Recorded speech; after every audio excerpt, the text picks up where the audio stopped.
Hello, students. Let's talk about a case study where a bunch of airlines just got destroyed by an ineffective hedge. In this case, an overhedge. And we see here that European airlines may quit fuel hedging after $4.66 billion in losses. And that's sort of the theme of the industry is they put on a hedge, it doesn't work, they remove it, they don't hedge, they unhedged, prices get stupid, they hedge, the hedge doesn't work, or they change their hedge. Again, the industry tends to chase its tail. It's hard for me to believe this. Anyway, let's kind of move into what this hedge is about. European carriers found themselves hedged against millions of tons of unneeded fuel purchases, and at the same time, as plummeted oil prices dragged the contracts underwater. They're talking about their hedge positions. So here's a good case of a hedge gone very wrong. Losses of up to $6.82 billion with a B on these fuel hedges. $4.66 billion of estimated losses have been realized. Stop hedging completely. We're not going to hedge anymore because that hedge didn't work. Well, maybe find a better hedge. We'll get into that.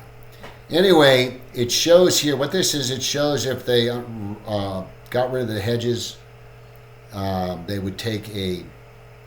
This is as of the quarter two in 2020. This is when it happened, when fuel prices and oil prices crashed. If they would have removed the hedges in the second quarter, they would have taken a hard loss of, in this case, $24.12 million and 27. And of course, if they waited till it expired, their losses would have been less. But then again, if the prices even went lower, this would grow. So when the expiration of the hedge, when the put matured, it would have been in the money, deep in the money, with a substantial loss. So let's kind of talk about what happened here. Lufthansa, we've all heard of it, posted an $886 billion loss. Range options for its fuel hedges needed a kind of derivative where the cost bought call on fuel is offset by selling a put option. So they're calling this range options, and quite frankly, in the commodity, in the equity hedging business, I wouldn't call this a range strategy, I'd call this a synthetic long position. But the commodities industry has weird names for some of these option strategies that I don't know where they came from, but they make up their own names. So that's okay, just understand how the hedges work. I don't really care what you call it, as long as you communicate what it is. The airlines received a total of $10.4 billion in state aid from French and Dutch governments.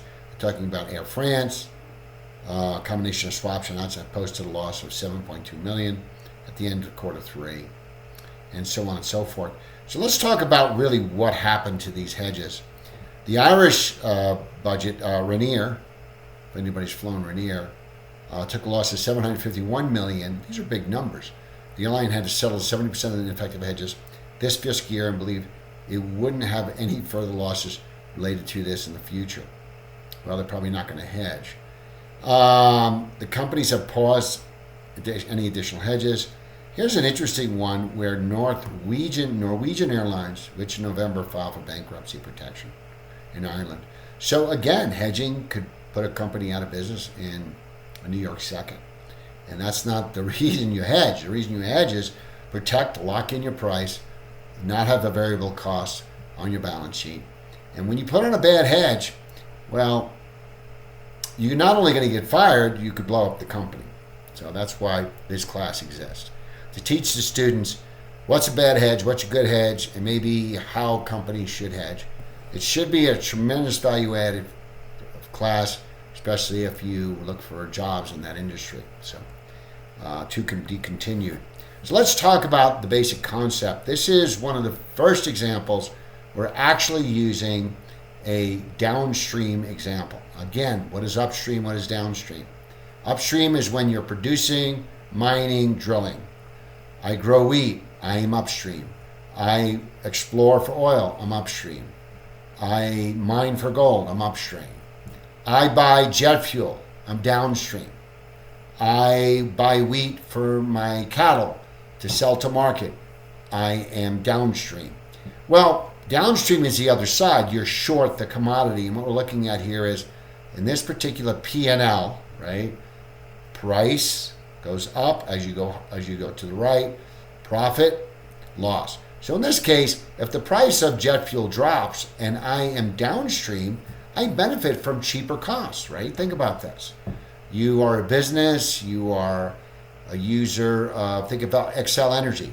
If the price of gas drops and they're buying gas to resell to us to heat our homes, it goes from $20 to $10.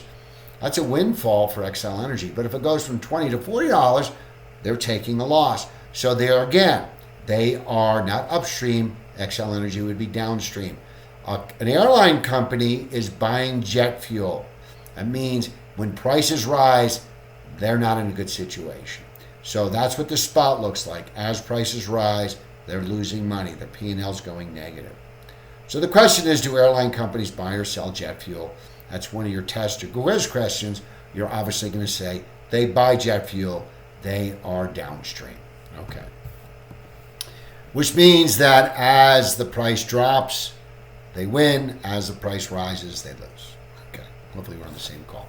So let's talk on what a range option strategy is. Let's get into the nuts and bolts of this. So first thing they're going to do is they're going to buy either through an exchange, a standardized option that's traded off the futures market, and they're going to buy a call, and one call equals one future, which equals a multiplier value. We'll get into that. Now that's going to be a hard cost. That's going to sort of be like the other side of the Mexican hedge, because Mexican, remember, was long. So you could say, well, instead of buying protection on the downside, the downstream companies knew protection on the upside. So they can buy a call option, but it's a hard cost. They don't want to pay. They don't want to do like Mexico and pay premium. They got a little premium here they got to pay. So what they could do is they can sell a put, and that brings in a credit.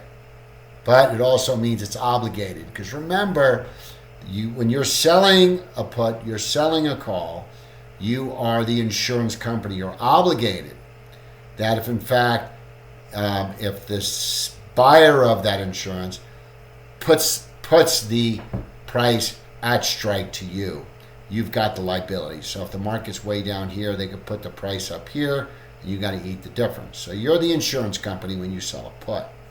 You're not the owner of insurance. You're the seller of insurance. You have the obligation. But if you put both of those together, the cost of, or the benefit you get from the credit from the short put is going to pay for the long call, and what that causes is a zero cost synthetic long position, or you're in a range, as they call it, you're a range option.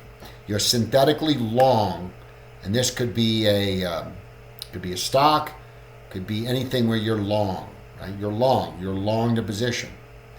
Now, that's interesting because the cost on this is zero. It's offset. The benefit from selling the put, getting the credit, pays for the long call. Okay, good. That's synthetic long position. So let's take a look at an example to drive it home. In this particular example, most people that are in this particular case hedging downstream, and let's assume that these companies want to use a standardized contract traded on an exchange. Therefore, they're taking away the disadvantages of over-the-counter, counterparty risk, hard to get out of, spreads are really wide. So they want to work within an exchange.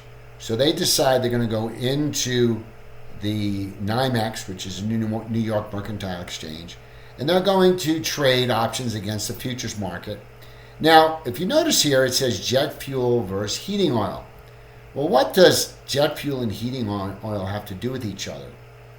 Well, the problem is you can't go into the market and buy a future or sell a future, or buy a call or buy a put on the future on jet fuel. What you can do is you can find a commodity that's closely correlated, highly correlated to jet fuel, and that is a standardized contract that you can buy and sell on an exchange. And heating oil has a very high correlation to jet fuel. So if heating oil goes up, jet fuel goes up, heating oil goes down. So we could do what we call a cross-asset hedge. Now, we're going to get into this cross-asset hedging, the mathematics of it later in the semester. But for now, knowing that what we're going to say is, to represent our hedge, we're going to use heating oil. One future contract in heating oil equals 42,000 gallons. In this example, let's assume that the airline is buying 4.2 million gallons a year. So that means that 100 call options, which represents 100 future options, which represents times 100, 4.2 million notional exposure, which would hedge off all the jet fuel that they're using, expect to use over the next year. So what does that look like? Well, there's our hedge, long call, short put, synthetic position. There's our airline, we're actually our spot, we're short the commodity. And there's our vector. It removes price exposure as long as what? As long as my use of energy stays the same. Think about that.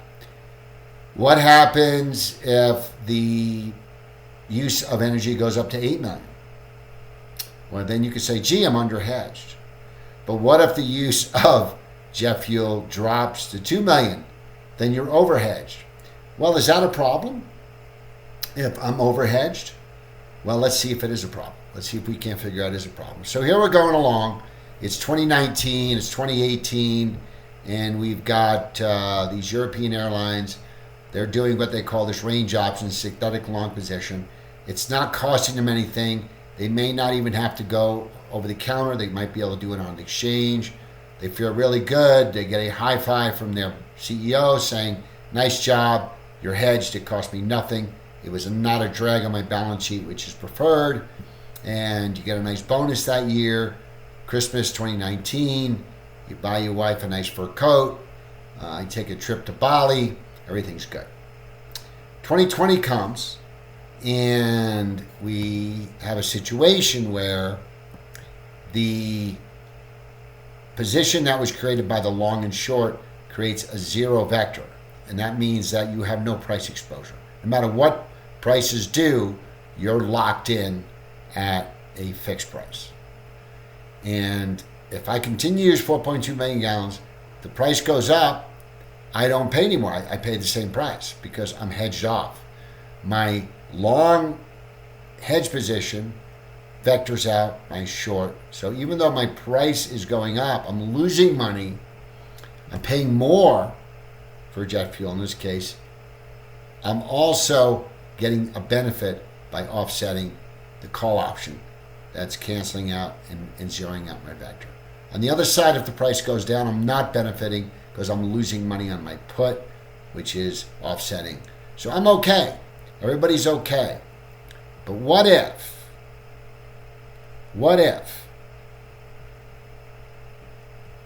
you have a situation where the demand in 2020 did what?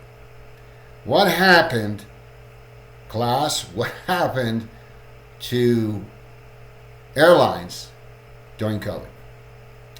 Did everybody jump on a plane? Did the planes, were they packed? They were empty. Hundreds of airlines took their planes and they parked them and mothballed them. So guess what? They weren't buying 4.2 million gallons. They were dropping. The price of oil was dropping. That's a benefit, but they weren't buying the commodity. All they were was short an obligation. They were short an obligation. That means they're short.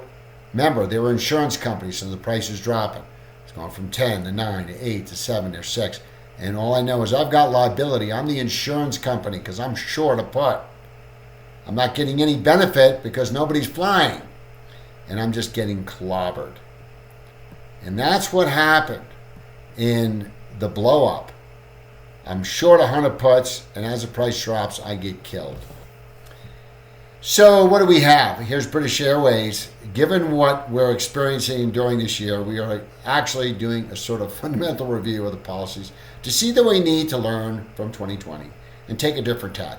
Sure, we're going to put on a different hedge in 21 and then get blown up because then they're going to be, we're going to put on a hedge where if the price goes up, we're going to lose money. But Anyway, it's kind of crazy and very pedestrian. I'm going to chase their tail. And what works, what didn't work, we're going to get rid of. What worked, we're going to, yeah, I don't understand it. Now we're no longer taking out hedges. They decide not to hedge.